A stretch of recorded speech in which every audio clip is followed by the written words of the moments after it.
இன்றைக்கு வாலிபனே நீ வேண்டும் இயேசுவுக்கு.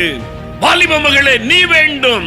நீ படிக்கிற இடத்தில், நீ வசிக்கிற இடத்தில், நீ வாசம் பண்ணுகிற இடத்தில் இயேசுவின் வல்லமையை வெளிப்படுத்துவதற்கு நீ வேண்டும். எத்தனை பேர் ஆயத்தம்? என்னை ஆண்டவர் பயன்படுத்தணும். நானும் படிக்கிற இடத்துல, வேலை செய்கிற இடத்துல, வசிக்கிற இடத்துல ஆண்டவர் முழு நேரமாய் அழைப்பாரானால் அதற்கு நான் ஆயத்தம். ஆண்டவர் என்னை பயன்படுத்த வேண்டும். இந்த அபிஷேகம் எனக்கு வேண்டும். இந்த கடைசி கால எழுப்புதலின் அபிஷேகம் எனக்கு வேண்டும்.